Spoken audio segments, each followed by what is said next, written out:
Welcome in everyone to a special American Thanksgiving episode of What's Bruin. I am your host, Chris Nozick, joined by my co-host, as always, the one, the only, Dominic Tiano. And Dom, we have our wonderful friend, Craig Eagles, joining us again. I will bring him on in just a minute. First, how are you? I'm doing great. Disappointed there's no cookies tonight, but it is Turkey Day down in the USA. So I had being Canadian, we had our Thanksgiving last month. So in celebration, I went out and got a turkey sub, and that was my supper for tonight. So That happy is gobble awesome. gobble day to all of you in the United States of America. We appreciate it. Let's, without hesitation, I'm going to bring Craig in. Craig, thank you so much for jumping on again. We're super excited to have you, and happy American Thanksgiving to you as well. Well, happy Thanksgiving.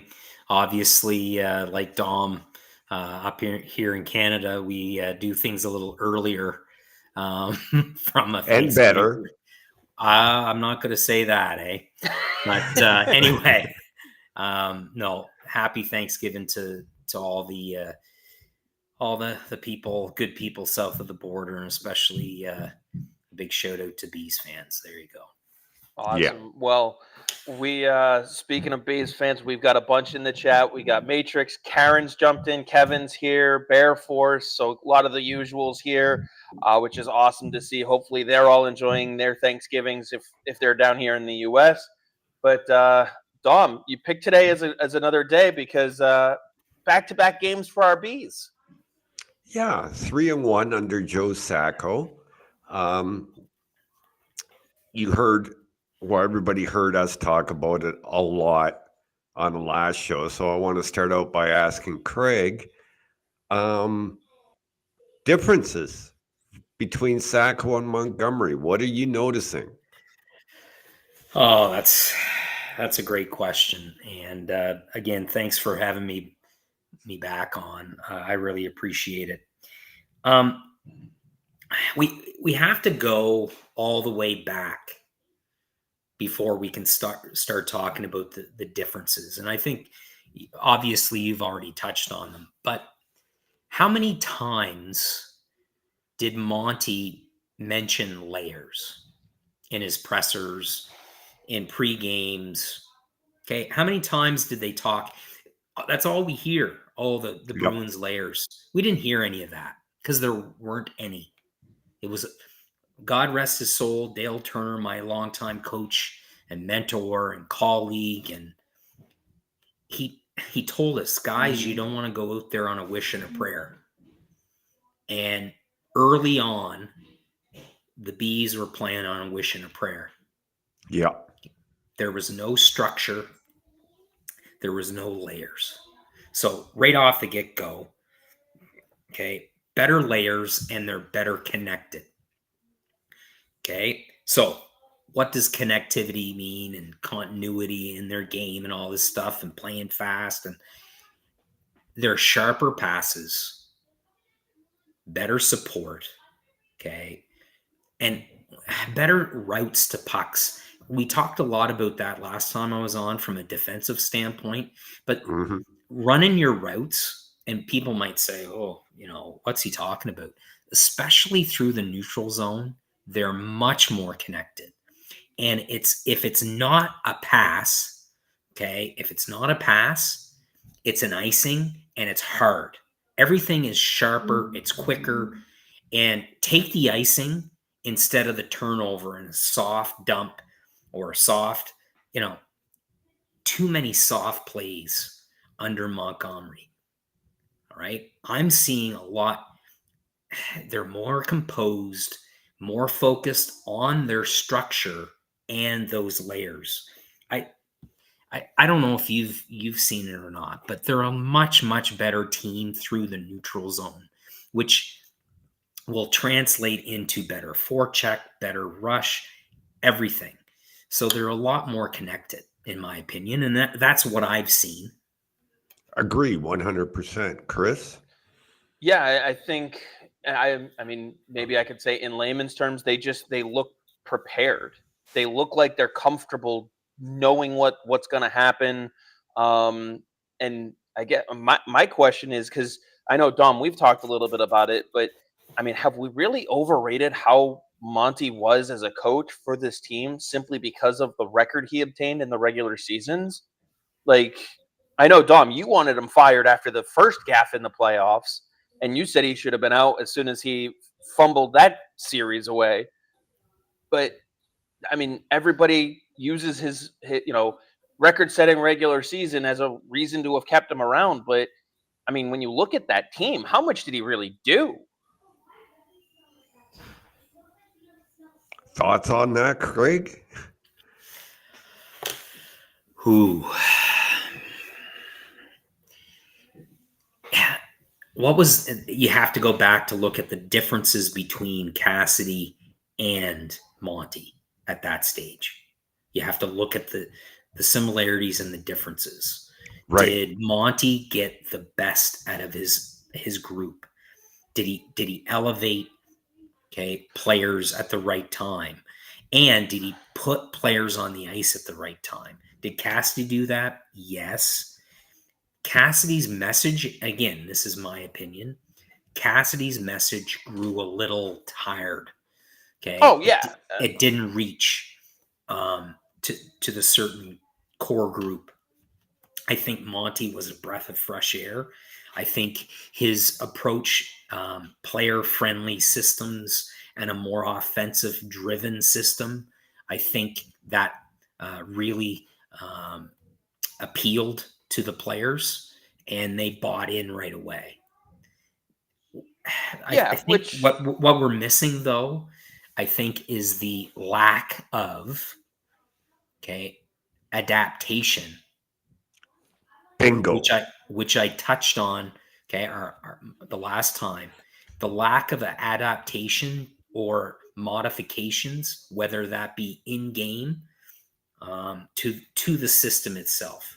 And I think that was a critical point that led to the inevitable.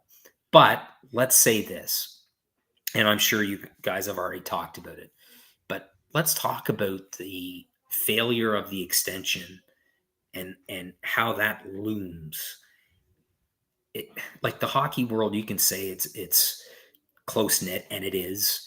And you can say that it's going to keep things in-house and all this stuff, but it leaks like a sieve sometimes. It really does. Yeah, and Kevin points out they look like they accomplished their goal in their job of wanting Monty out, and now they're actually focused on playing hockey. So you're talking about the extension there. It does seem like there was, I guess, disconnect is the best way to put it, between team, management, and coach. And that's just what created a bowl of awkward, really. Well, the players know, especially when you have a coach coming in to the final year of his contract and he's not extended. The players know, and they can feel that. And there's tension there. And there's probably tension amongst, throughout the line of communication. And it was inevitable. We saw that. So I want to go in a different direction here, Craig, because it appears for now, although Korpisalo let in at least one goal last night where he'd like to have had that one back. But it looks now over the past few games that the goaltending is back to where it should be. Defense is back to where it should be. Team defense is back to where it should be. And it's funny because, we've talked about it on this show that my stickler was that the next 9 games are going to be like a little mini camp. There's only one team that they're playing that's a playoff team, and that was Vancouver. And the Bruins thoroughly outplayed them, yet lost 2-0. So basically what I've been saying is that for these 9 games, I want to see improvement. I want to see commitment to the system, so on and so forth. which is what we're getting. And the big talk now is turned to the offense. And I remember disagreeing with Chris because I said that's the last thing that's going to come up on the agenda of things to fix. We saw them put 6 up last night against a not very good New York Islanders team, but still a very good goaltender. Yes. What do you think about the offense? Well, to talk about the offensive side of things, you got to look at their breakdowns. All right. Where are their breakdowns happening? All right. And how are they handling their breakdowns and generating transition in their own zone? So, to talk about the offensive and to score on the rush or off the rush, it's imperative that you take care of your own zone. Their breakdowns, okay, their breakdowns are happening late in shifts. All right, late in shifts. And that points, and this is where I'm going with this. You talk about it being a mini training camp or a mini camp. Late breakdowns and mental mistakes point to conditioning and the lack thereof. Exactly. So, okay, in this span, more attention to detail, shorter shift period, and okay, a more jump.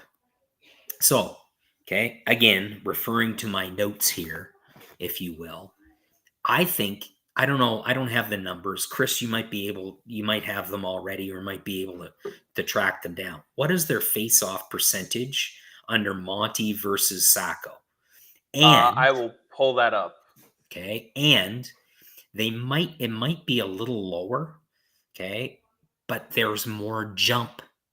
So there's more, they're winning puck battles off of face-offs, and they're gaining possession of the puck in 50-50 puck battles.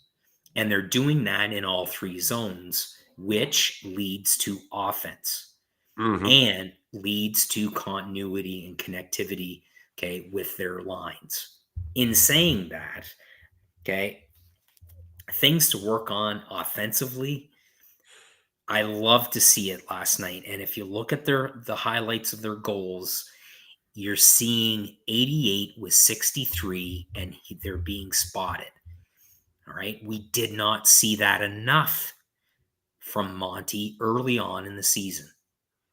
Okay. The lines were constantly in a blender, but we saw it on the power play. And their power play, they were keeping players on the ice far too long. Yeah. All right. We're used to seeing 63 play a minute 30, minute 40 because he's so valuable, especially in zone entries and especially on the half wall. But you need to spot your top players. You need to throw them a bone. And this is where I'm going. And this might ruffle the feathers of a lot of people out there. And again, I'm not a big proponent of the blender, and I preached about chemistry. Brazo, okay, needs to be taken off of, okay, the line of 63, okay?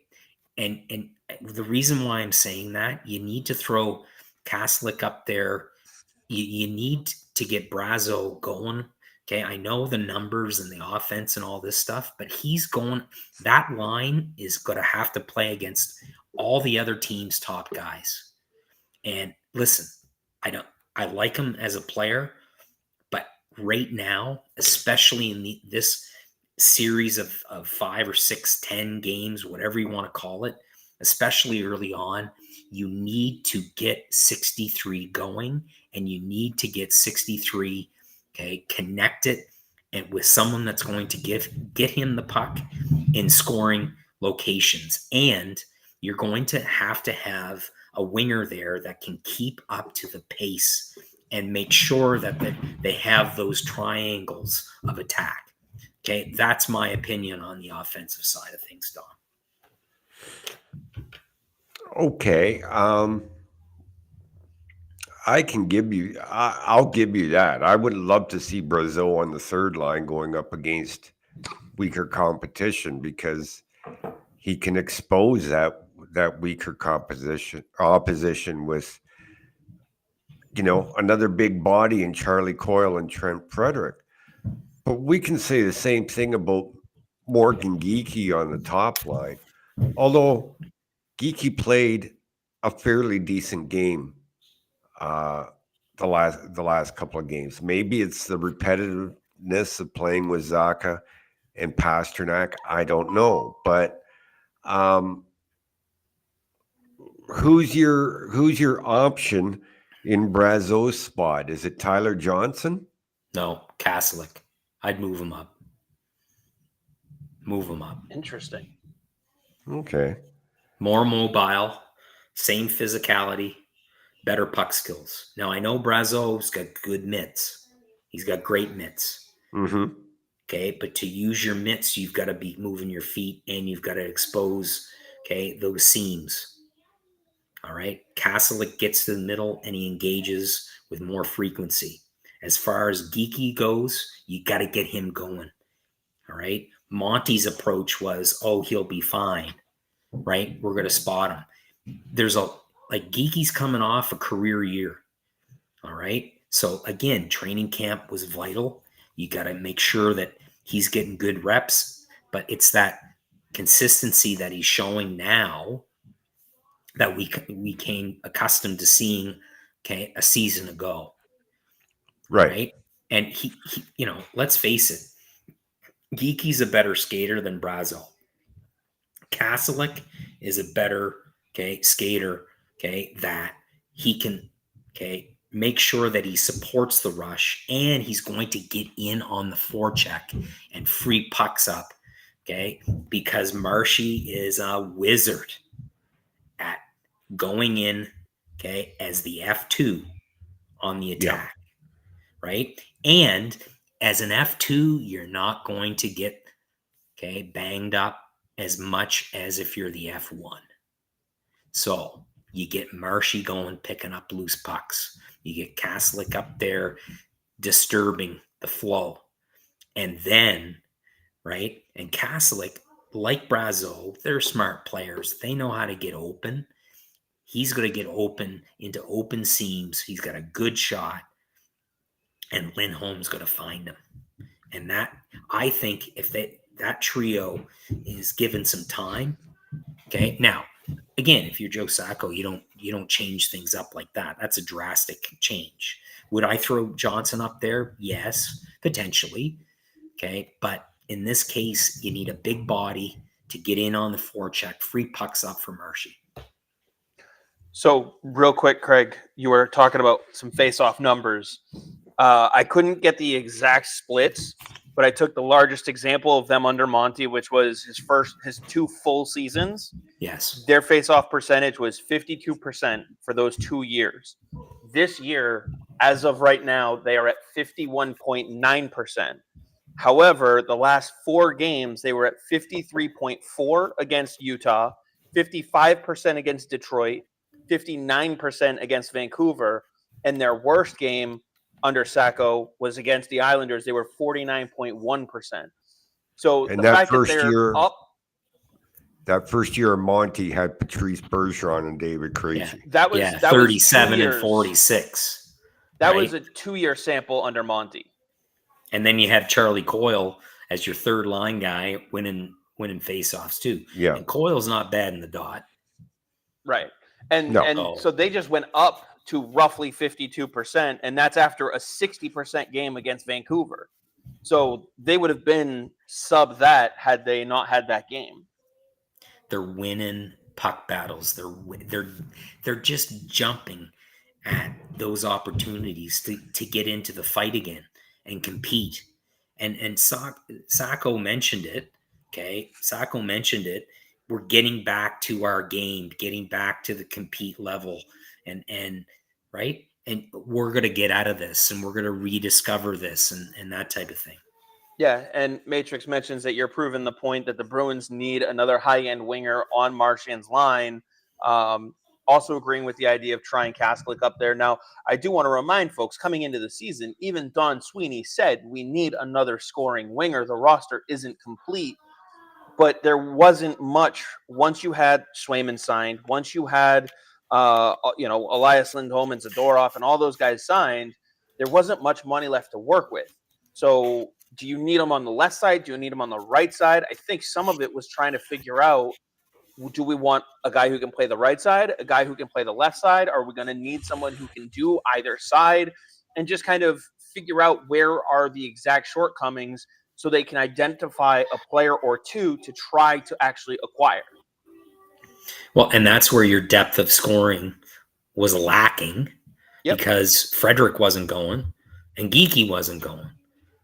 Right. And you wanted Lysell to come in and say, I got this on the right side on the second line, and he came in flat. So, right, you got to look down at what he's doing right now in Providence, gaining some traction, working on things. Again, I give him a shot, and I bring the kid up too, but that's just me. Well, Dom, you mentioned it before we jumped on. They did send a couple guys down. Osterley was sent down, and McLaughlin was sent back down. We were looking at the schedule. They got, 3 in a row at home. So they probably are just sending them down to bank cap space for the next few games. If there's an injury, they'll get someone right up.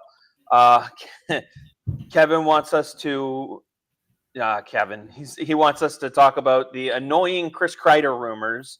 We'll get to that, but I want to talk about the team as it is now, not. Yeah. I'd love to see Lysell come Craig. I want to ask Craig about a couple of defensemen, Andrew Peak and Parker Wotherspoon. But I want to read you something first, Craig. Okay. Written by a very smart person who I have a lot of respect for. And it's like this. Why are some, and this mentions minor hockey coaches, but this goes to professional coaches as well. Why are some minor hockey coaches demanding that the stay-at-home D who take the body, move the pucks efficiently, compete like hell, and log massive minutes must also bring offense? Those type of D are incredibly valuable. Let them play to their identity and just leave them alone. You wrote that, my friend, just the other day. And as soon as I read it, I thought of Peak and Wotherspoon. Their games have gotten better, haven't they? Oh, yeah. I think so. Ever since Sacco came in. Now, I will say this. What other defenseman has looked completely different under Sacco? Nikita Zadorov. Name another one. Actually, all of them. When you think about it. Yeah, immediately the name I thought of was Mason Lohrei. Exactly. The biggest step is in Lohrai's confidence. He's taken the puck. He's making those plays. Is he going to make a mistake? Obviously, you live with that. But because he brings so many more assets, okay? And the reverse, Dom, and thanks for bringing that up, and I really appreciate that. I see it. I've seen that from at the U18 level where guys trying to get offense and coaches putting their stay-at-home rough and tough and in-your-face guy on the blue line on the power play to get him some points. It's ridiculous. Okay. Yeah. But in Lohrai's case, you gotta let him. You gotta let him go because he's going to generate. He's not going to hurt you.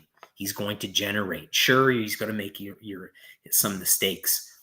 McAvoy did when he was young, and he had free reins. Okay. So every once in a while, you pull back on the reins a little bit. All right.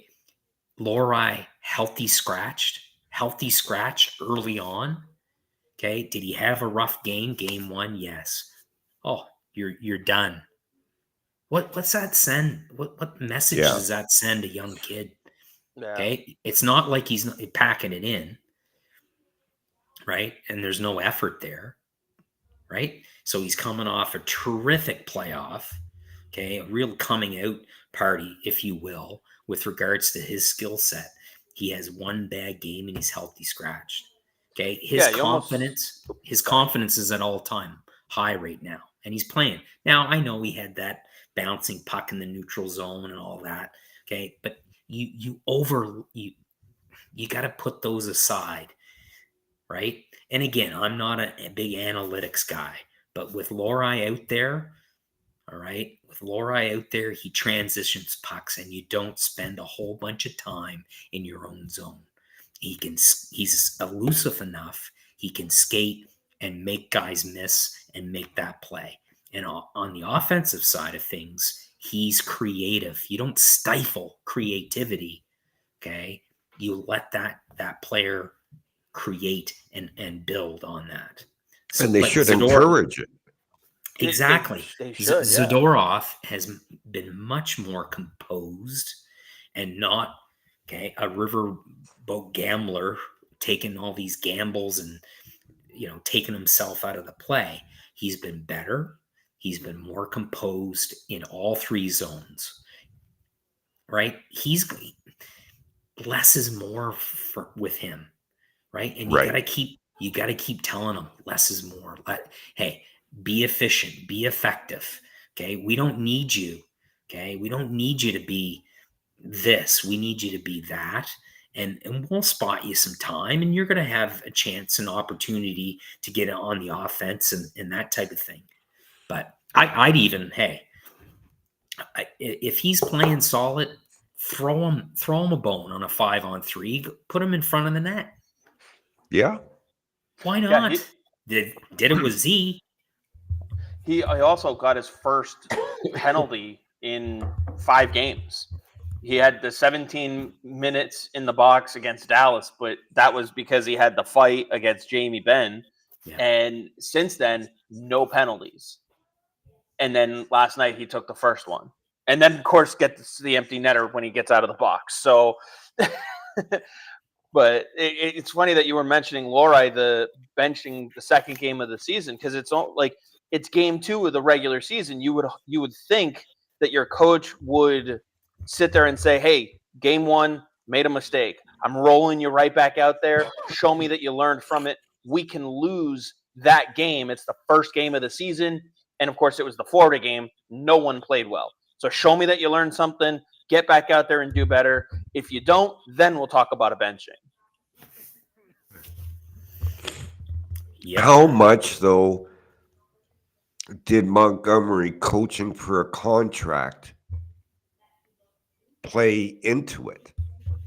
Well, the question then becomes, did he actually want the contract? Because if they had offered him contracts and he turned them down, and again, to say he didn't want to be here, probably not the right phrasing, but Let's forget that. He's coaching for a contract. But it's a factor. He turned down contracts because of the money and the term, Chris. Right, but he Not also because turned he them didn't down for this team. We don't know that. Has anybody come out and said that? No, they talk about term and they talk about money. Right, but even even Elliot Chris, Friedman came out on 32 Thoughts and said that this was the plan. I don't want to deal with hypotheticals. The facts we know are he turned down a contract because he wanted term. Those are the facts we know. Elliot Friedman has said a lot of stuff over the years that wasn't exactly true. I found it a little troubling that surfaced, to be honest with you, during the presser, during Yeah. Don Sweeney's presser. I found that a little concerning. The timing of that, okay, obviously was going to come out. And if you're the Bees, you try to get ahead of that. But I just found that the timing, Now, you mentioned it real quick. Matrix points out Monty had checked out before camp even ended, which debatable on that one. But Craig, you mentioned small world in the world of the NHL, and people talk. Are we really going to be naive enough to think or to pretend that the likelihood that Monty knew there would be a job somewhere, likely in St. Louis, available to him if he became available and on the market is zero? Again, I understand where Dom's coming from. We're not talking in hypotheticals. I'm just saying the chances are not zero. So we can't rule it out. well, if they get off to a 9-1 record, I don't think any of obviously everything, right? Yeah, You know, whether winning heals everything. Well, right. So let's say they get off to a great start. They go even 7-2, or you know what I mean? Like they get off to a solid start. Then everyone's talking, oh, okay, well, and then the extension talks heat up again. Oh, well, let's look at if it's 3, let's try to go for 4, right? Right? Term, I think Dom hit the nail on the head. Term was the issue. But again, I go back to the timing of that. I just, anyway. I look at it like this. If I'm Don Sweeney or I'm Cam Neely, and he was coaching this team to lose his job so he could go somewhere else, you know what? Jeremy Jacobs is a very rich person. The team is worth $2 billion. So paying Montgomery $1.3 million that remained on his contract is chump change. So if I'm Cam Neely or I'm Don Sweeney and it's like, you want to hire Jim Montgomery? You guys had this planned? We're not letting him out of his contract till the end of the season. Yeah. Yeah. I mean, you just pay him the money and basically say you're not coaching for the rest of the year. Yeah. Again, with all the cameras, right? That behind the scenes footage and the media attention and the speculation. You know, you look at Cassidy. Well, let's go all the way back to Julian. Okay, Claude was great. He was great for the organization in that time frame. Brought accountability, right? Ownership, firm, right? Great with the media at times, but right? You look at Cassidy, ultimate communicator, great connector in that window.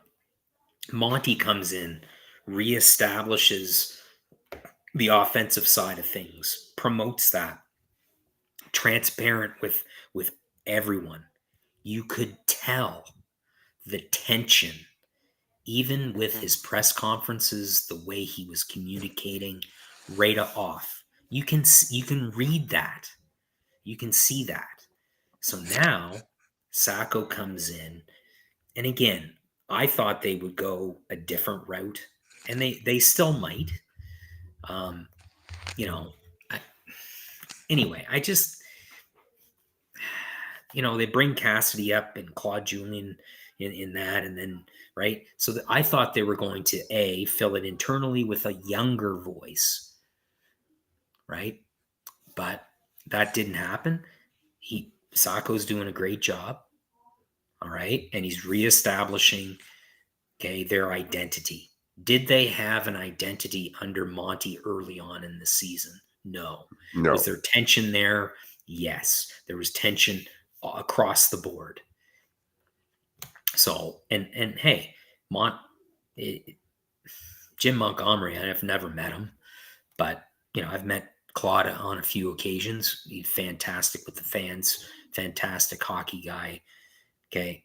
But I never met Bruce Cassidy, but I'll tell you this. Okay. He's a good coach. Jim Montgomery's a good coach. He's already 2-0 with St. Louis. We're going to see. We're going to see, right? And we're going to see with Sacco and what he can do. But why do teams and organizations make a change? They make a change because is it to fire up the players? Is the message getting stale? Is it a shakeup? Okay. And Dom, you point to the offense. You look down the roster. Okay. And Chris, you mentioned it, and other people have mentioned it. Oh, well, they need a scoring winger. They need this. They need that. You got to get guys going.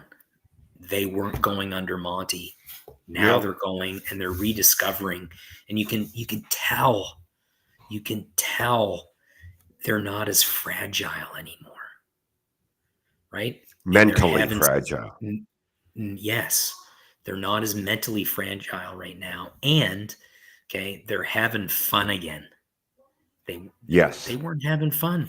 And we mentioned that last time. They're playing a lot freer. And you're going to see, okay, you're going to see Frederick get going. You're going to see it. He's going to get going. It's just give him some time. Okay, he'll get going. You watch. Yeah, I mean, you're talking about, guys who aren't going. I mean, they are 28th in the league in goals for, which is not what we're used to seeing over the last couple of years. So the shakeup, and would a scoring winger like a Chris Kreider, will come back to him, but yeah, of course he'd help. He'd help any lineup. But, if they can get Trent Frederick going, then their problems are solved internally. They don't have to spend assets to bring someone else in. Kevin points out that Elias Lindholm is starting to thrive under Joe Sacco himself, which is someone else they needed to get going.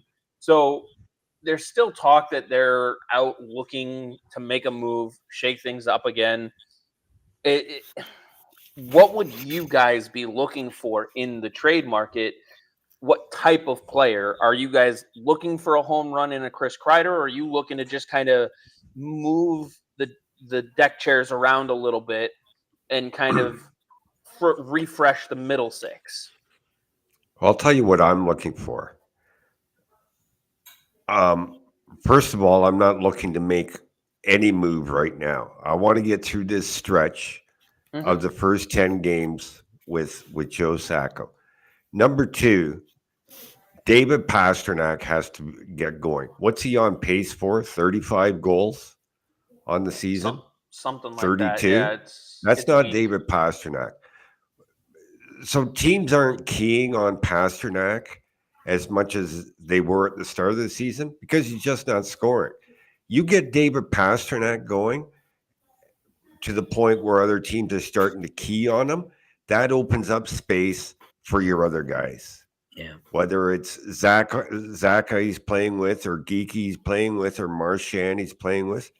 Once they have to worry about Pastrnak, that opens up room for everybody else. Because right now, I'll tell you, from what I've seen on the last couple of games, I'm not putting my top defensive pair out against Pastrnak and Zaka. I'm putting them out against Marchand and Lindholm because they're going to do more damage.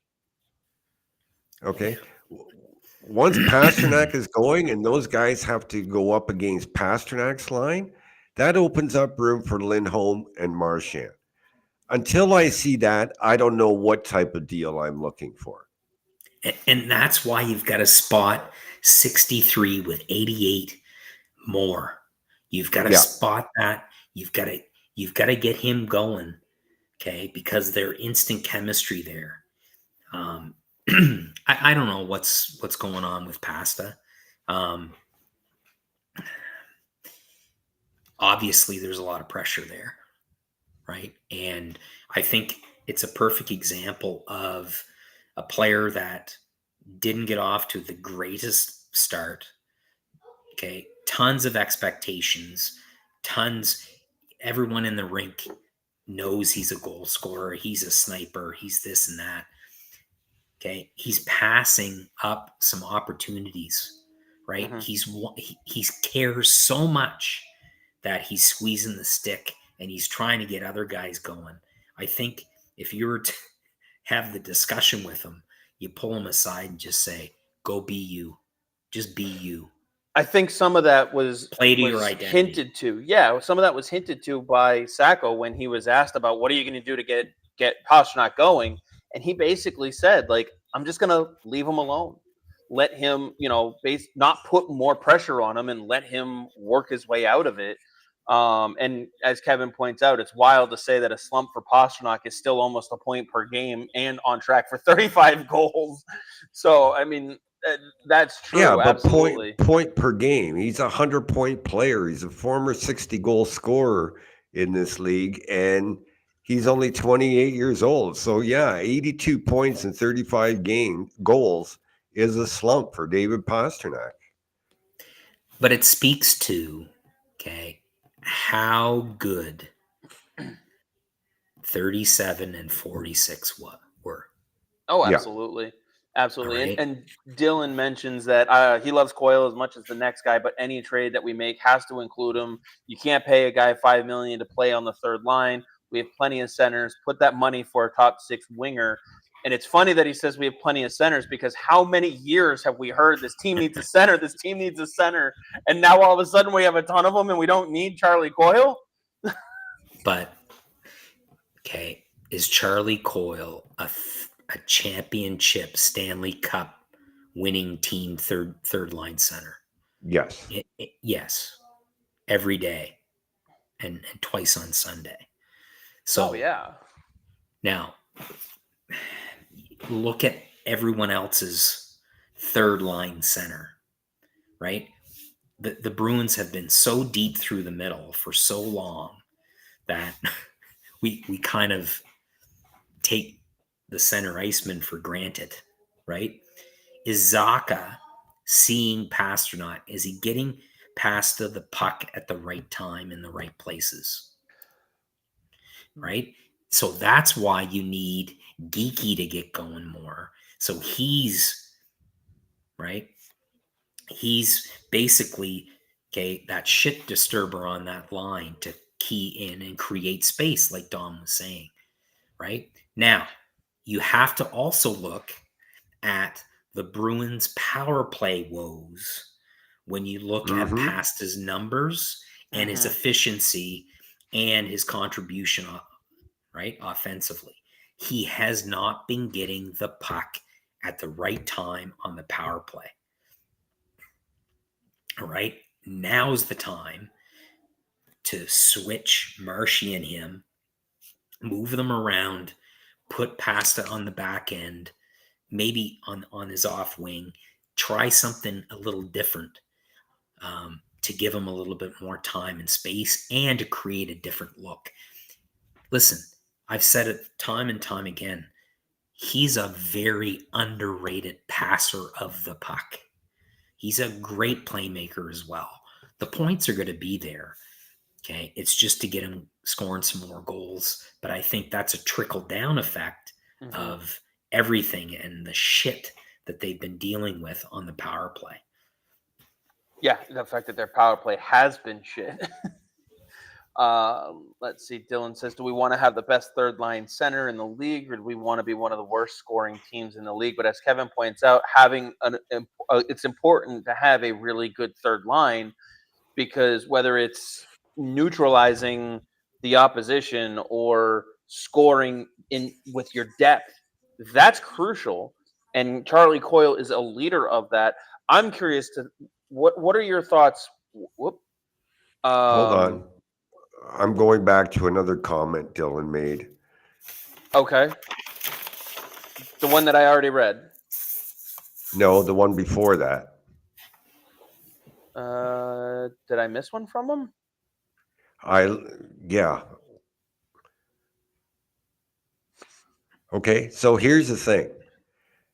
I want to go back to, that's not the one. Yeah, you can't have a $5 million center playing on your third line. Well, the fact is, we had a $5 million center for years. And the team went on to set a regular season record for wins and points in the season until the head coach made some head scratching decisions in the playoffs and they blew it. So yeah, they've had a $5 million center for on the third line for a long time. You can do it. It can be done. Mm-hmm. Oh, yeah. When is Charlie Coyle at his best? When he's skating, when he has puck possession, and when he's creating, and when he's driving offensive opportunities with his speed to the outside and willingness to engage and get to the middle. That's when he's at his best, right? Now, you look to his right, you look to his left. You got to get guys going. And lack of production. Right? Because everyone was struggling. And then if you're struggling through the middle, right, you're not going to see those sequences where you can actually, right? Guys, I'll tell you this. You get a good, solid third line center. You need to spot them in certain opportunities. Okay? They were hemmed into their zone so much early on. No transition game. So Charlie's just checking his ass off instead of creating offensively. So he's chasing and playing on the defensive side of things, which he can do, and kills penalties and all that. But again, misused, and that led to the early on struggles. So you look at Coyle's jump right now. Look at what he's going to bring in the next 5 games, and look how much he's going to have possession of the puck. I think we've already seen spurts of that, effectiveness and efficiency that he can bring. And that's what you want in your third line guy, right? We all know. Listen, he might not be a top 6. Is Sacco a top 6 or top 2 line guy on a Stanley Cup winning team? Right? People can argue. It's debatable. But in this case, in this scenario, you look at top down and you're seeing, listen, we got to get going. And Lindholm's game, he's going to move his feet, right? He's cerebral, but he still has to generate and drive some offense.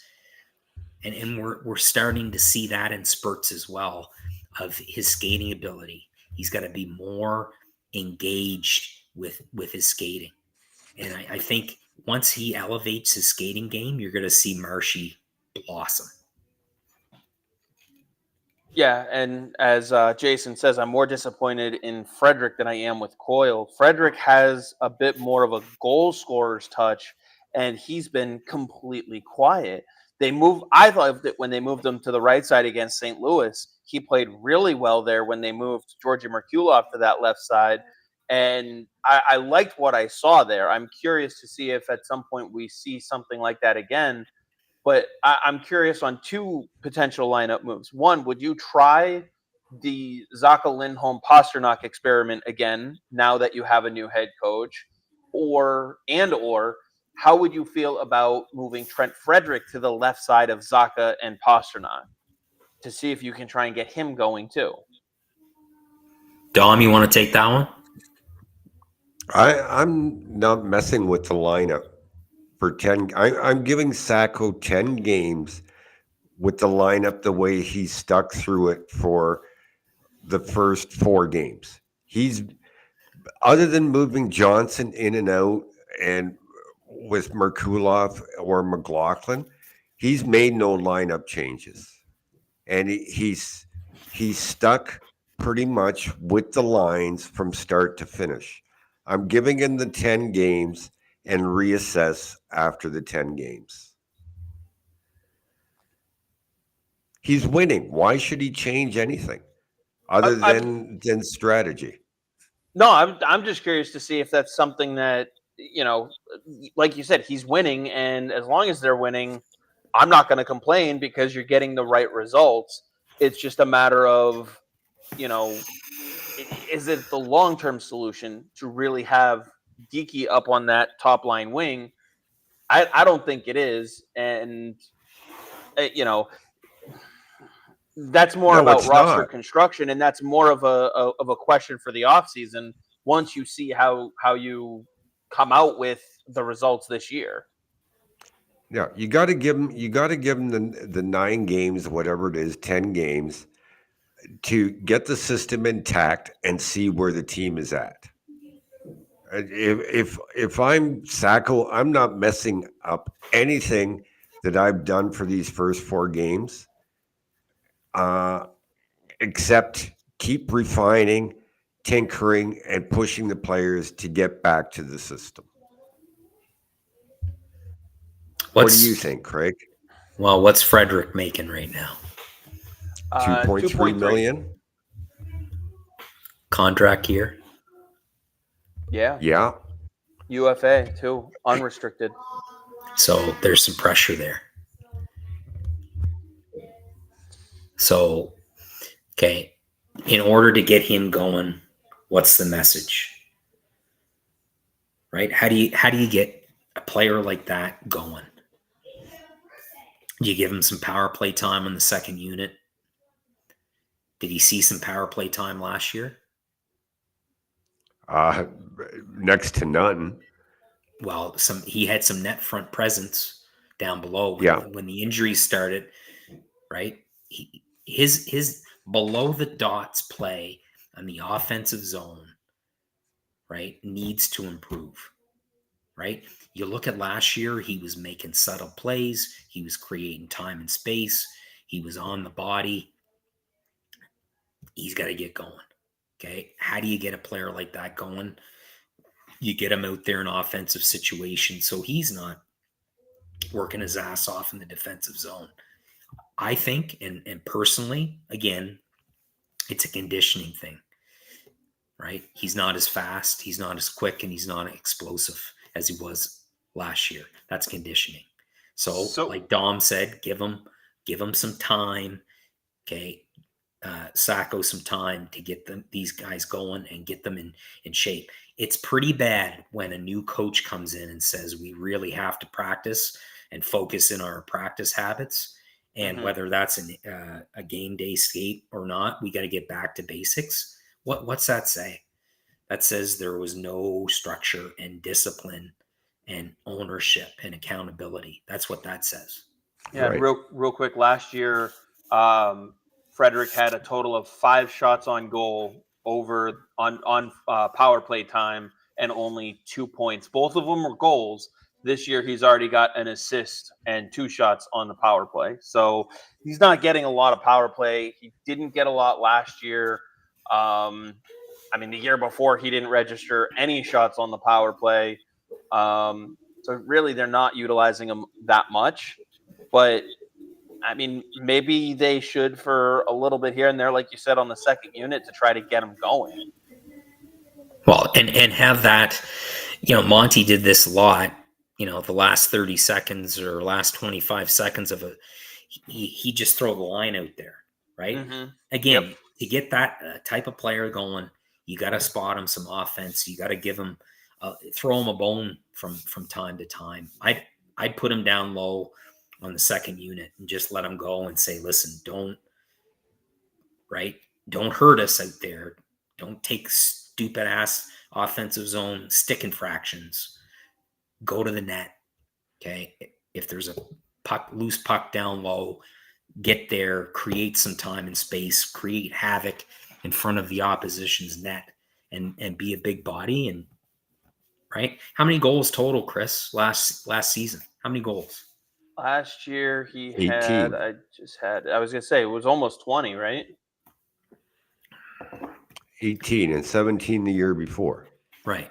So again, not a numbers guy, not an analytics guy, but you look at his pace right now. That's not good.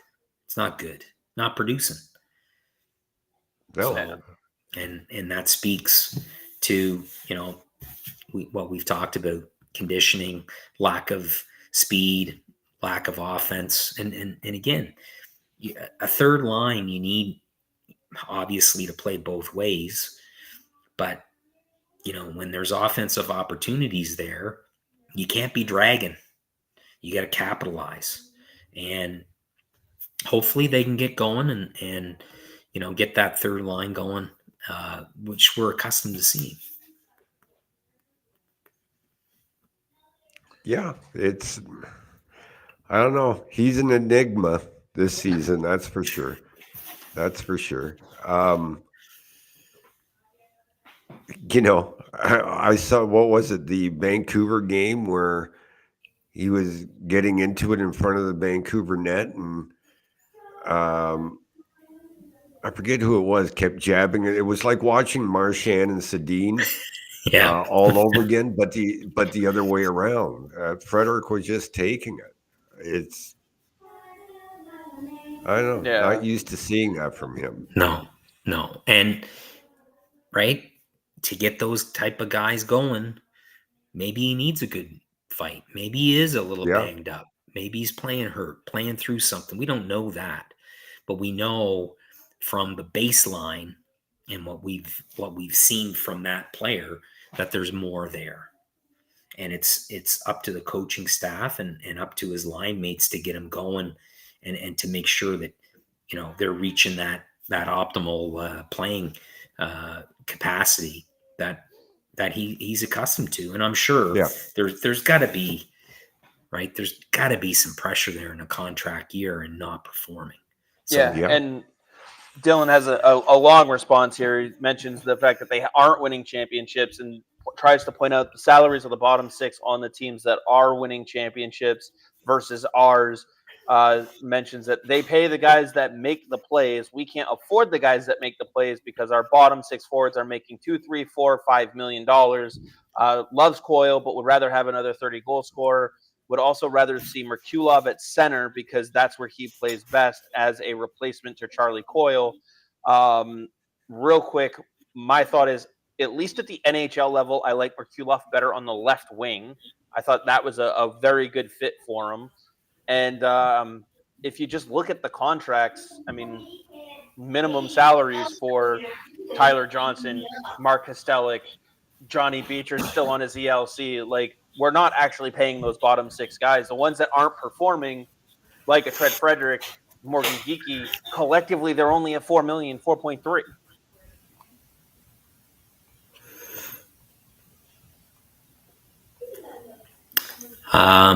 let's look at who was Florida's third line center last year. Last year it was. I'm trying to pull up their cap from last year too. Sam Bennett. I think so. What was he the third line? Let's see. They had down the middle. They had Barkov, Reinhart, Bennett, and Verhaeghe. Luosterainen, Cousins, Lorentz all could play down the middle. Let's see. Yeah, I'm just pulling them up. Last year alone, the guys listed as centers all made at least $1 million, except for Anton Lundell, who made $925,000.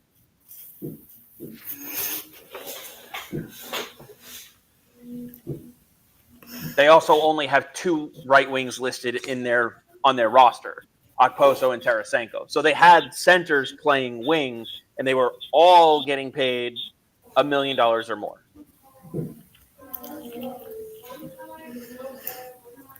And that's a team paying their goaltender $10 million too, by the way, which no one said you could win with a $10 million goaltender either. So it's all about roster construction. Where are you getting performance from? Who's putting the puck in the net and when?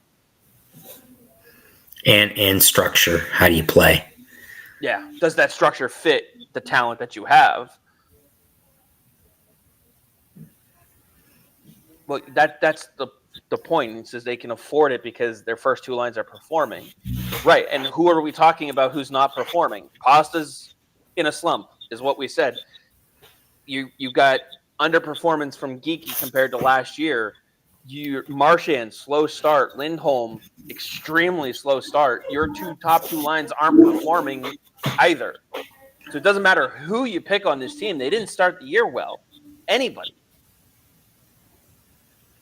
Oh, maybe Korpisalo, Kostelic, and Kepke.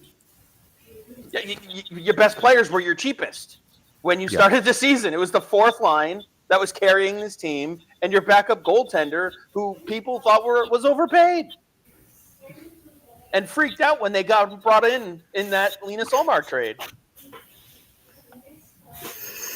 Steve has a good question, though.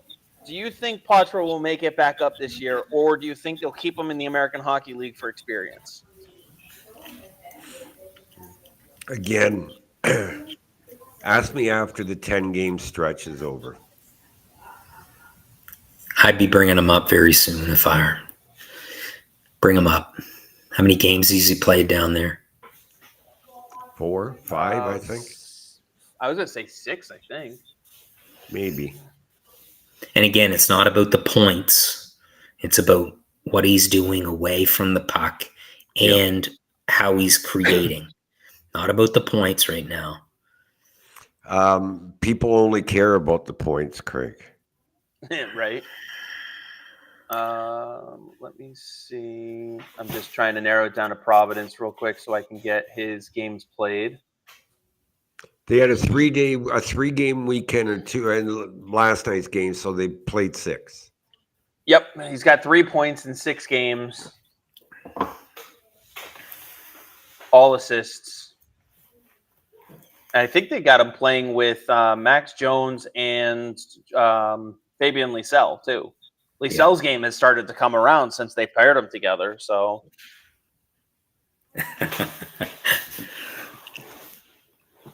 I don't know if Roy's being serious with this or not. Shouldn't have fired Monty. Look, great guy. Monty, great guy. Just was no longer the right coach for this team. Choices, right? Choices. Mm-hmm. So I would bring, Chris, you alluded to, I'd bring them both up at the same time. Lysell and Matt, and I'd give them a shot. It also lends to the idea of looking to see whether or not you can move some of these other pieces. If you can bring Lysell up and Poitras up and they can make a difference in your lineup, hell, now Merkulov can play next to Coyle.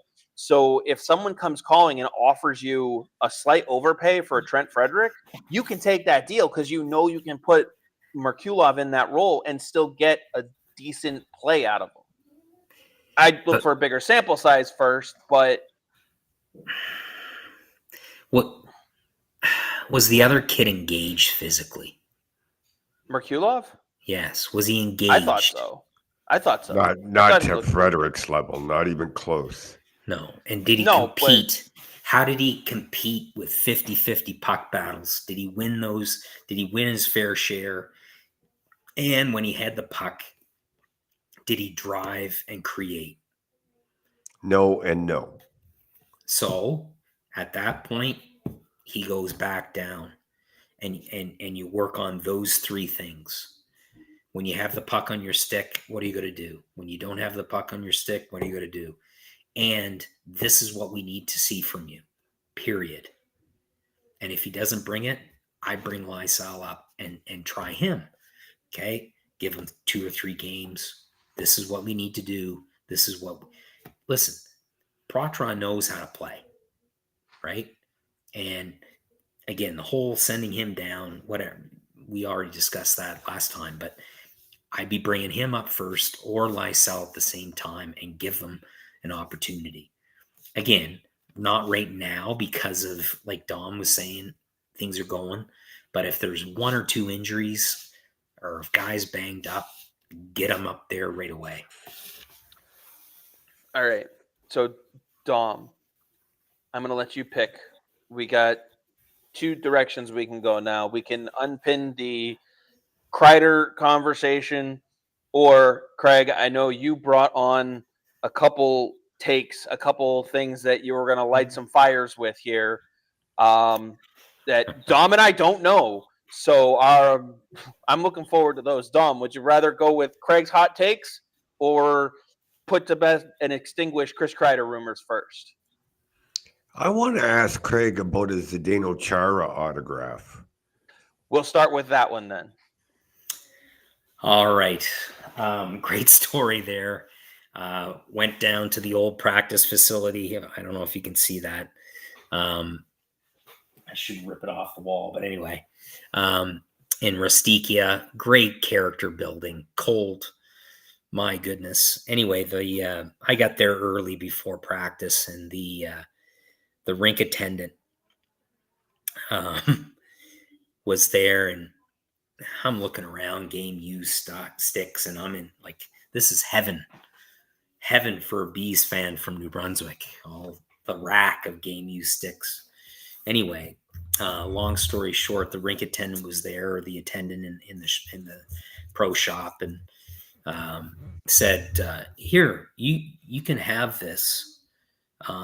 The picture didn't turn out as well as you would have liked, or as well as we've liked. Here, you just take that. You've come from a long way away. And I said, well, are the players still kind of signing? And oh yeah, if you see them after the game. So believe it or not, that's the only time that I've ever been eye to eye with Zdeno Chara. No, I wasn't on a ladder.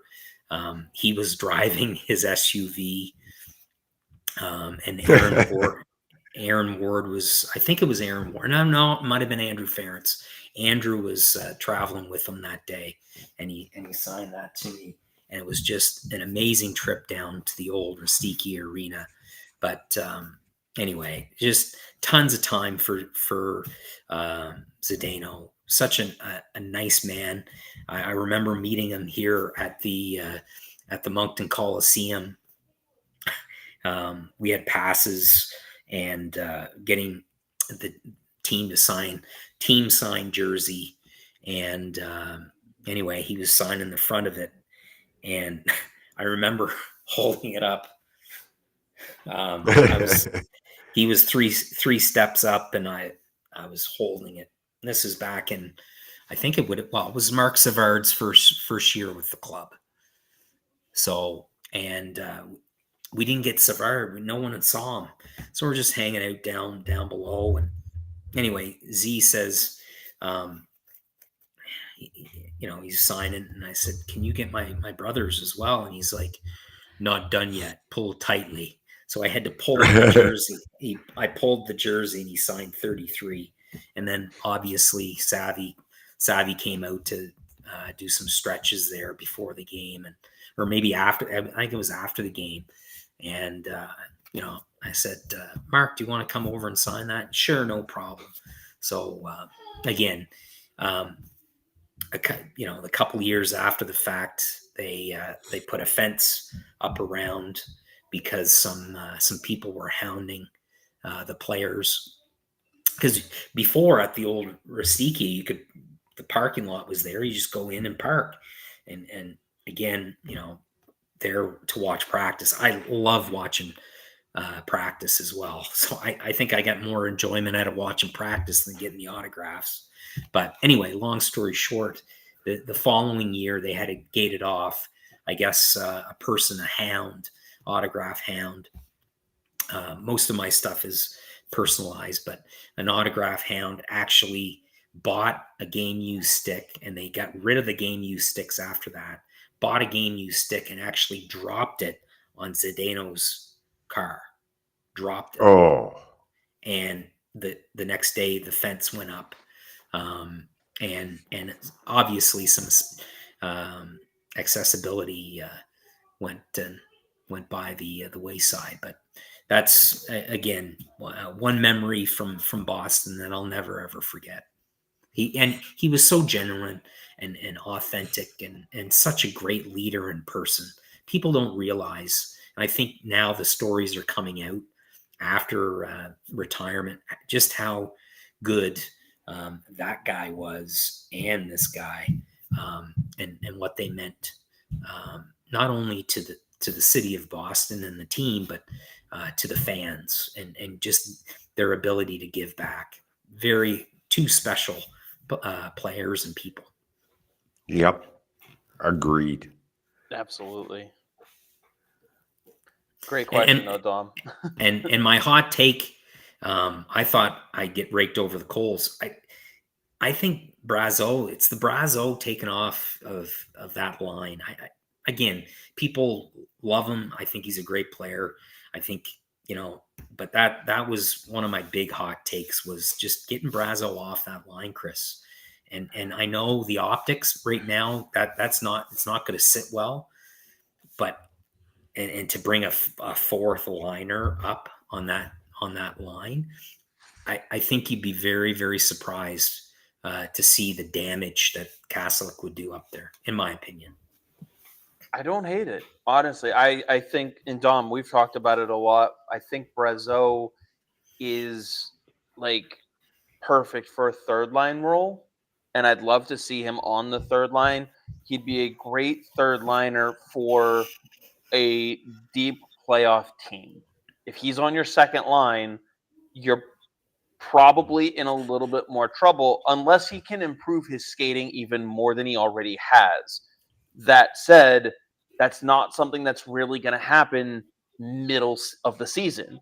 So for now, having a home on the third line isn't a bad thing for him. You can use him on one of your power play units. I would probably go with the second unit. However, the question then becomes, who would you put up there? And I don't hate the idea of it being Kastelik, because as you've talked about, he plays a physical game. He digs for the 50-50 pucks. He skates hard. He does everything that you're looking for. He's doing it well. And Brad Right now, he Marchand loves deserves him. it. Yeah. And that's the type of guy that if you can put him opposite Brad Marchand, you have those two guys on the wings. I mean, let's not forget, Lindholm is talented at the center position. He can find guys in scoring positions. And as long as Kastelik can get to a position to score, and if Brazeau's doing it, Kastelik can do it, Lindholm will eventually start to find him. Marchand will find him. I don't hate that idea. One of the questions that was asked, I thought it was a great question. When Lindholm comes back, who comes out? It's a great question. I was going to come back to that one. Obviously talking Hampus, but that's a great question. Right here, Steve had it right here. When Lindholm comes back, who comes out? How are you adjusting that defense? Dom, I'll also toss it to you. I think Waterspoon comes out. Yeah. Let's face it. Right now, Zadorov is on your third pair, so it becomes something between Waterspoon and Peak.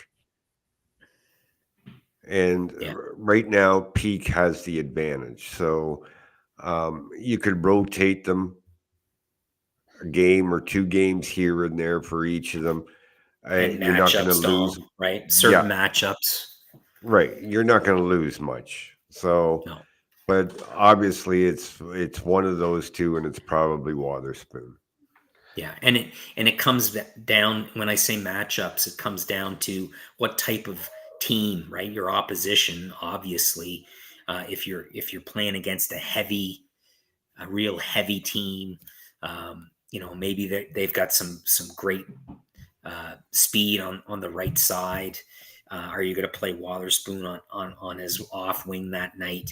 So those are things, obviously, the advanced scouting team and the group would look at. I'm in agreement. I love Waterspoon. I think he's a great two-way presence and can really lock things down. And he transitions well. Right now, Peak has elevated his game as well. I would say Peak stays in, but you've got to continue to get Lohrei more ice, and that with Lohrei logging more ice, obviously McAvoy's and the pressure of is taken off of McAvoy, which is beneficial here early on in the season. I also like how Zadorov is starting to settle in with Peak. I wouldn't break that up. I know Zadorov early on saw time on all three pairs, but I think he's meshed well and formed some good chemistry with Peak. And Wotherspoon, I would say at the end of it is he just at the end of the day, he is their weakest defenseman of the main seven that they have. So by default, you're going to take him out, but that doesn't mean he's a bad defenseman either. It's just one of those things that you remove the weak link when the stronger link returns. And I just hope I'm Lindholm not. comes back and is as good as he was before. I'm not kicking tires on any defenseman. This team has its 7 defensemen. Yeah, plus you don't have the assets to get David Juracek. Like they're Right. going to ask for the Moon because he was a 5th round pick. Just because he wasn't theirs at that regime's doesn't mean they're not going to want the Moon and the Sun for him. You don't have what it takes. And even if you tried to put a package together, that package is going to center around Lohrei, Patra, and a 1st round pick, which you just don't have the ability to give up right now. I would avoid those conversations at all at all costs. I would also avoid the Kreider conversation as well. Same reason. And what's he going to bring, really? Yeah. That you don't already have. In this group, I know he's a hell of a player, but at this stage of his career, what is he going to bring, right? That's the type of move that you would make to solidify and to, prove to your group, we're all in, okay? The Bruins are a long way away from that. So if you bring in Kreider right now, I just don't think it's a Mark Recchi type move, right? Like Kreider's, I don't think so. Right? So in Recchi's both case, of them I would avoid. He had a window. He had a purpose. Everything was there, right? And he really solidified that line and what we all know the history behind that. So anyway, I don't think that is the right move right now. Let's fast forward. Let's say they go gangbusters here, and they're the upper echelon top 5 teams in the National Hockey League when it's time to go. Then maybe you would consider that, but not right now. And there's people around the league that are saying, oh well, the Bruins should get in and kickstart the rebuild right now. I don't think the Bruins are at that bad a shape right now either. Right. No. You look at a very shitty start to a season, to a campaign that with a lot of high expectations, bringing 2 big players in, everyone underachieved. Now you make a coaching change. Now you've got a little bit of consistency happening and better play, that coach bump or whatever they want to call it. But let's see. Dom hit the nail on the head multiple times by saying, give them 10 games, see what it's all about, and then evaluate your group. But right now, everyone is being evaluated. And if they're not, they should be. Right? Oh, I think you're right. I think everyone is. I think you're bang on there, Craig. And top down. Down. Okay, we're right. So everyone should be evaluated and projected and say, okay, where are we going with this player, who's untouchable? Okay, let's talk about 3 untouchable players that the Boston Bruins have right now. 3. Swayman, McAvoy, and Pastrnak. And I forgot about, but Lohrei would be very close. McAvoy, 4, and Pasta. That's the core. That's the core that you're trying to build around. And Dom and I have said it before, truly untouchable doesn't exist, because for the right deal, you are looking to make that move. That being said, you have to have guys that are foundational pieces that you look to build around. And Lindholm was signed to potentially be one of those guys. Absolutely not on Zegras. I see that question there. Absolutely not. I'm out on him. As far as right now, I'm all in with waiting the 10, honestly, even 15 games. I don't see a move in the foreseeable future. I think the sample size that you're talking about, Dom, they're gonna get past that and then they'll evaluate. Like you said, Craig, who are the ones that we are trying not to move unless we're getting a massive return to better ourselves now and for the future. And that's, like you're not moving David Pastrnak unless you're getting Leon Draisaitl or Connor McDavid. There's just no point in that move. It weakens you too much. However, it goes back to the Joe Thornton deal. mm-hmm. Do you want to make a trade for the sake of making a trade? Right. Now, if you're telling me that you could move Trent Frederick and maybe a second-round pick and bring a guy in like Brandon Saad, who has a couple cups, can score, and would add to your depth scoring, that's a conversation worth having, just not today. Wait a month or two. See if you need to bring that guy in. The biggest takeaway from that is, where are you right now and where are you going to be in 20 games? Exactly. And, do you really want to make a move looking at the age group and the players that you're bringing in? Do you want to get older? Do you want the equivalent? Where are guys in their career? Where do you see them going? Right? I know it's, obviously with Joe's retirement, the jersey and stuff like that. I think it's fantastic. People criticized him mightily during that playoff, and they sent him out of town basically. Mm-hmm. Oh, he can't play in the playoffs. He's this, he's that. Look at who they brought in: Marco Sturm, Brad Stewart, Wayne Primo. Right? We all know that, right? So you trade Primo, right? You send him to Calgary and Stewart to Calgary. Sturm had some great years, right? You bring in Ference and Chuck Kobasu. Ference is a critical piece on the back end, but that was a big, that was a long time ago, right? And that was a long way away. So you don't make a trade for the sake of a trade just to try to bring in certain pieces that you think might have more success right now. It's totally the wrong move to be searching for assets right now. This is your group. This is who you built. This is the window that you've created for this group, and try to accomplish as much as you can with the group that you have. Did the Bruins overachieve a season ago? We can all say they did, right? We can all say that. Yep. And right now, they added those two pieces, thinking, okay, well, what if we elevate and we're ready to go again?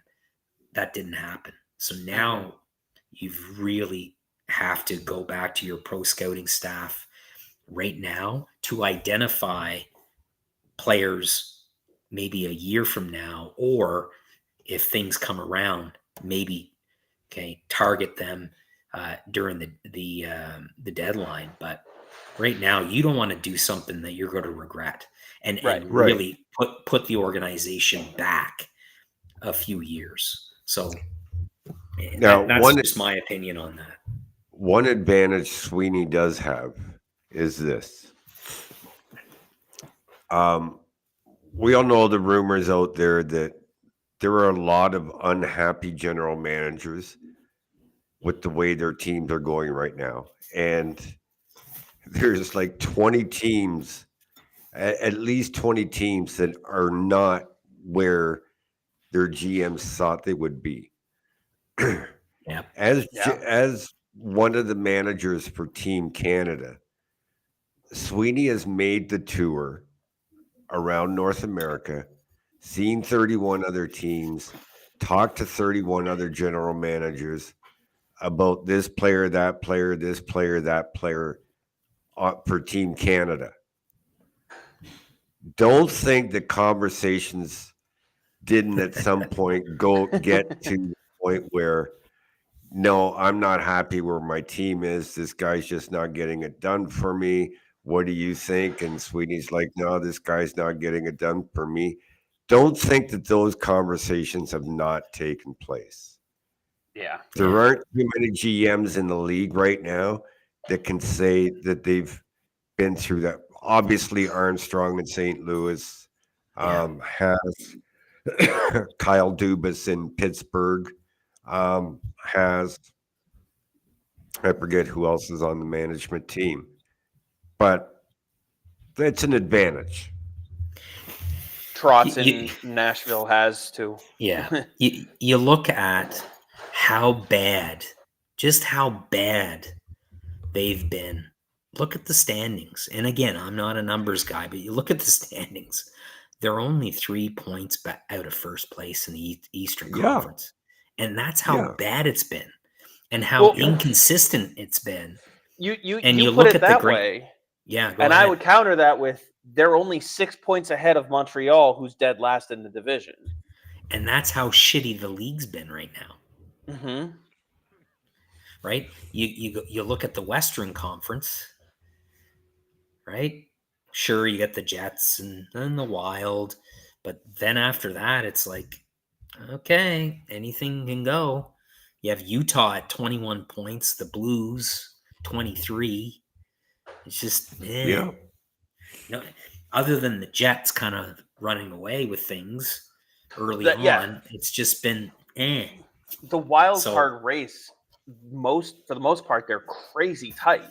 Rangers right now are the first wild card in the East, followed by the Lightning with the second, but they are only 6 points ahead of Montreal, who's considered dead last. The Avalanche and Canucks are, the 1 and 2 for the wild cards. Edmonton's out of it, but they're only 1 point back. And I mean, even Nashville, who got off to such an atrocious start, they have 18 points. They're 7 points out. Yeah, there's a lot of GMs that want to make a trade right now to shake things up. I mean, we've heard everybody talk about it. It's just a matter of this early in the season. It's hard to do with cap space the way it is, so we'll see what happens. Like Dom's been talking about the 10-game set, okay? What if the Bees do go? Let's say they go, 8-2. Mm-hmm. What's that going to do, right? Where's that going to have them in with regards to the conference? Where's that going to put them?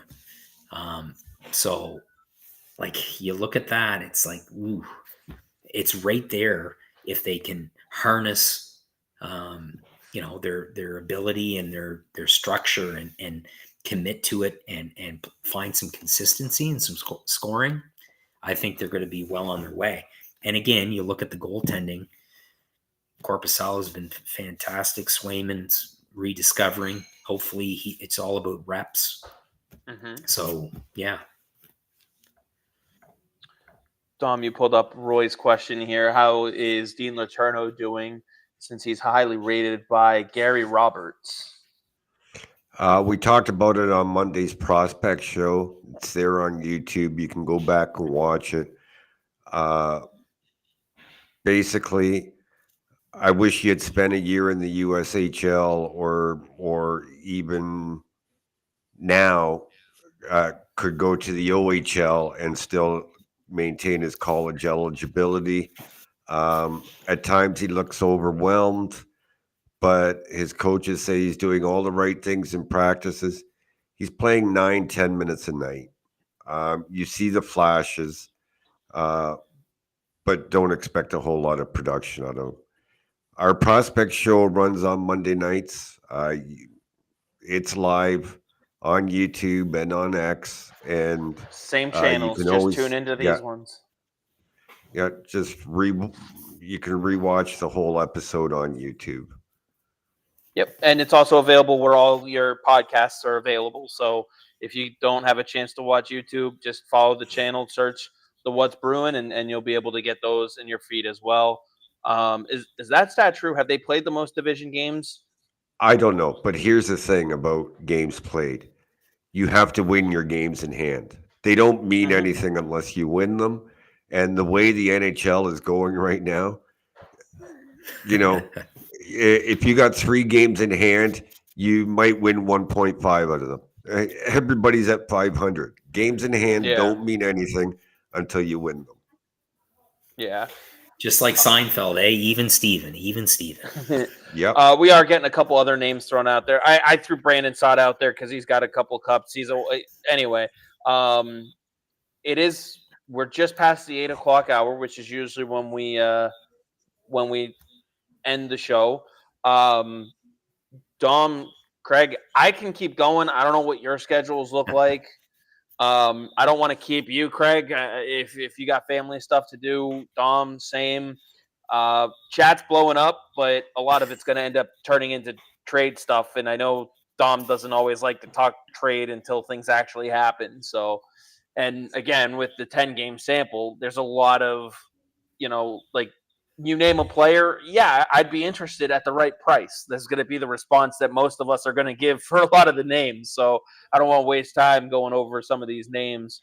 With most proposals, my response is usually, okay, so why would Team X do that? Yeah, okay, you want to trade Frederick for Macklin Celebrini or something. Don't take that down because I want to come back to it. Okay. Or you want to trade him to Anaheim for Trevor Zegras. Okay, why would Anaheim do that? That's my usual response to trade proposals people come up with. So I don't look at it from the Boston side. I look at it from the other side and say, okay, why would I want to do that trade? Anyway, back to Dean Letourneau. I never said he's struggling, and no, he's not Macklin Celebrini. I don't know anybody that ever said that he was.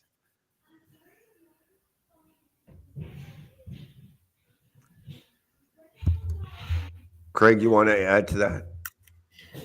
Whenever you're discussing trades, especially this early, you've got to look at what's going out and what's coming back in, and you really have to be careful about the assets that you're moving, in my opinion. I think you're muted, Chris.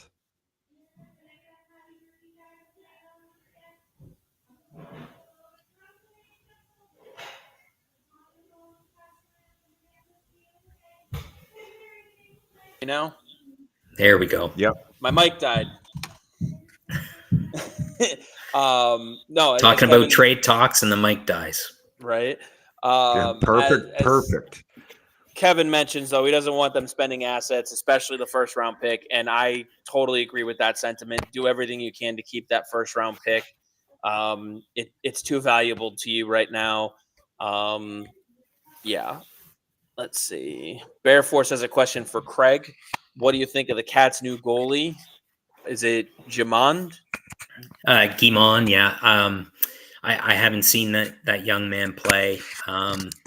Whenever you bring in, they're carrying 3 right now. It's a tough situation, and obviously it was tweeted out about a week and a half ago or 2 weeks ago. And when Mark Diver tweets something, it's the truth. So obviously, right now the Wildcats are all in, and this is another indication that they're trying to put the best group on the ice. So again, I think right now, we'll see. I guess again, I haven't seen the young man play, so I'm not going to speculate what he's going to be able to bring. and if it's going to be a 1A 1B scenario moving forward. Keegan Warren, obviously, right now, he was invited to Bruins camp. We talked about that. Didn't pass the physical, and he's trying to rediscover his game as well. Look at his numbers; they're not that bad. But again, the Cats felt at this time that they bring in this kid, Detroit Red Wing draft pick, and I guess the verdict's going to be you have to go to wait and see what the verdict actually is. It's a very difficult time right now for young players in the QMJHL with the trade period looming. It's never easy, and I know this is the politically correct answer to say. I scooped one trade, and a long time ago, I had three different sources, and at that point, I said that I wouldn't do it again. Now, I've written some speculation articles on trades, which I've not going to do again either, because it's just not fair. It's a tough situation for the player, their family, and billet families. I had a billet family reach out to me about a year and a half ago, or 2 years ago now, and said it's a very, very tough day because their young children lost their hero. And that's the business side of junior hockey, which sometimes is tough to understand and comprehend. So thanks for the question, though, Bear Force One. I appreciate that. And your earlier comment about the snow coming, yes, we're going to get hit, and hopefully not too hard. Hold on. While we're on the subject of the queue, Craig. Now, there's a couple of players that have jumped from the BCHL to the queue, and I believe there's one from the USHL that's headed to the queue as well. Yeah, Zachary Morin already landed in St. John. Yes, right. So Morin's a solid, good hockey player. Eh? He is a good hockey player. So the NC, there's a lot of people speculating about what would happen when the NCAA allowed CHL players to go to college, and we kind of talked a bit about it the last time you were on, that like the overagers are the ones that are going to end up going the college route. We saw it with Jackson Parsons, the goaltender from the Kitchener Rangers, and some others committing to college. Sam Oliver in Drummondville, good Maritime kid. He's going to UNH. Is it UNH? I think. Yes, New Hampshire. Yeah. Yes. Hopefully I got that school right, but that was announced yesterday or early this morning. Jacob Steinman here with the Moncton Wildcats. He's making the jump. So we're starting to see that trickle down effect, which is again, it's great for those overagers. Sorry to interrupt you, Dom. No, but I see the BCHL is really going to be hurting. with lost players. I think there's 7 or 8 USHL players that have now jumped ship to the CHL. And I hinted the last time that we were talking that I'd like to see the USHL become the 4th CHL league. Yeah. What do you think about that now? Well, again, if you've perused the article that former TSN insider posted today, he laid it out pretty good. Cervelli laid it out pretty good, and his main concern is the state of the game on both sides of the border and what it's doing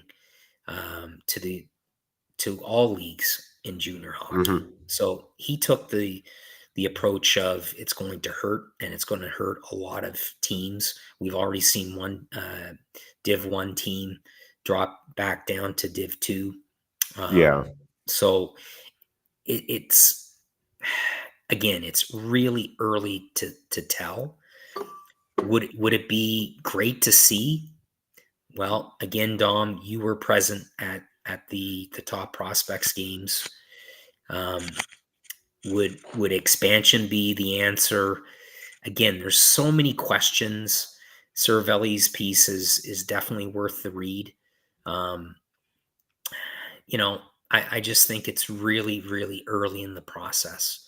He mentioned that the NCAA from Congress might look at the NCAA rule as well. So there's a number of shall we say pucks in the air right now. Mm-hmm. And hopefully they're not cleared out of play, because I hate that penalty. But anyway, that's just my perspective. Real quick, Kevin wanted me to point out his comment here that, Craig, not only does he like your hockey knowledge and takes, but he also likes your last name because of the team he grew up until he got to high school was the South Shore Eagles. Oh, that's fantastic. So fantastic. Wait. Well, thanks for that. Kevin went to high school? Well, they had food. Oh, okay. So appreciate the follow there, Roy. Hopefully we see you a lot. We're live at least twice a week here, and I'll be bringing back my other hockey show as well. We'll be able to talk more trade over there, where it's not it's a little different type of conversation over there. So, but yeah, I mean, like I said, I got time to keep going if you guys want to, if you're up for it, but. We're already 8:15, so real quick, I want to get Craig's. I don't know if you got to watch any of the top prospects games or not, Craig. Unfortunately, no. But I've seen Caleb Desnoyers a ton, and that young man can flat out play. And I hope he was impressive in front of your eyes, Dom. Because he's definitely impressive in front of mine. Very, very. There's a few guys that really impressed me. Real quick, my take on it is this. I like the format. I like the setup. I think obviously the CHL team with 15 guys rated A prospects by Central Scouting versus 2 with the National Team Development Camp. It was talent versus how should we call it? A cohesiveness. A team that has been together for some time. Talent won out easily in game 1. Game 2 was the score was closer. The game wasn't. I would like to see the format grow to include every player in the USHL that's eligible for the draft, and not just the development team program. Yeah. And I think once we get that, we'll get a better format, more competitive. Yeah. And again, when the top prospects game was here last year, it was a tremendous showcase. It really was. And it was awesome to watch. As I've wrote about showcase tournaments and showcase games, prospect games, it's one chapter in the process. And you can't base, right? You can't drop it. It's one chapter. And how these young players are handling themselves in any draft situation, when they have their A game, when they don't have their A game, and the character that they bring and all those intangibles is really, really important. And I think in this day and age, everyone's so quick for judgment and judge, and that, you know, I don't want to drop names or anything, and I'm not going to mention his name because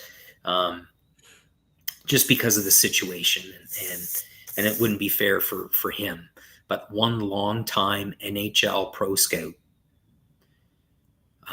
told me this, and I'll never forget it. Craig, you carry your mistakes with you.